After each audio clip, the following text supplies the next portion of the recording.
பேதுரு எழுதும்போது அந்த விசுவாசிகள் பல போராட்டத்தினுடைய கிறிஸ்துவின் நிமித்தம், நல்ல கவனிங்க, அவங்க கொலைபாதகர்களாய் ஆனதினால் அல்ல, திருடர்கள் ஆனதினால் அல்ல, அல்லது வேறு குற்றம் சாட்டினதினால், குற்றம் செய்ததினால் அல்ல, கிறிஸ்துவின் நிமித்தம் அவர்கள் பல பாடுகளை அவர்கள் சந்தித்து வந்தார்கள். அவருடைய வாழ்க்கையில் சந்தித்த போராட்டங்களை அவர்கள் கண்டு வியப்படைந்தனர், ஆச்சரியப்பட்டனர், மட்டுமல்ல அதிர்ச்சி அடைந்தனர். They were shocked about the problems they were facing.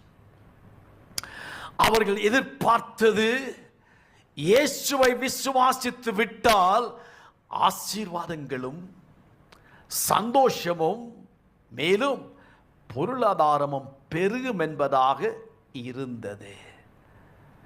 ஆமென். இன்னைக்கு பலருக்கு அந்த எண்ணம் இருக்கு. இயேசுவுக்குள்ள வந்துட்டா பிரச்சனையே கிடையாதுயா, நோ மோர் ப்ராப்ளம், எல்லாமே சந்தோஷமாயிருக்கும் என்று எதிர்பார்த்து பலரும் விசுவாசத்துக்கு வருவாங்க. நானும் வரேன், நானும் இயேசு ஏற்றுக்கொள்ள, எனக்கு எல்லாமே காரியம் நடக்கும். அந்த எண்ணம் தவறான எண்ணம். அல்லேலூயா. எதற்காக இயேசுவை ஏற்றுக்கொள்கிறோம்? அவர் அன்றி வேறு ரட்சகர் இல்லை. There is no other savior apart from Jesus. I want him to come to my life. Hallelujah. Hallelujah. So பேதுரு இந்த நிருபத்தை எழுதும்போது அந்த விசுவாசிகள் எதிர்பார்த்தது ஆசீர்வாதங்கள் வரும்.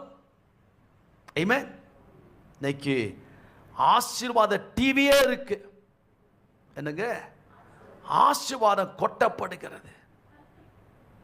எங்க பார்த்தாலும் ஆசீர்வாதம், blessings, blessings, blessings. No. இந்த விசுவாசிகள் கூட ஆசீர்வாதத்தையும் சந்தோஷத்தையும் பொருளாதார நன்மைகள் நினைச்சதெல்லாம் நடக்கும். ஏசப்பா ஏற்றுக்கொண்டா கார் வாங்கலாம், வீடு கட்டலாம், கல்யாணம் பண்ணலாம், இப்படிப்பட்ட அநேக எண்ணங்கள், இதெல்லாம் தவறான எண்ணங்கள்.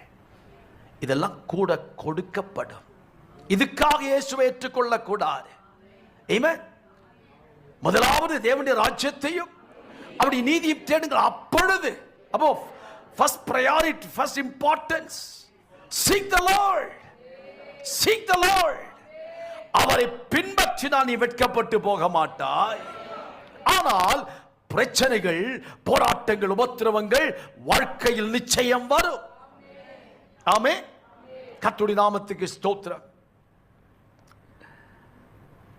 ஆனால்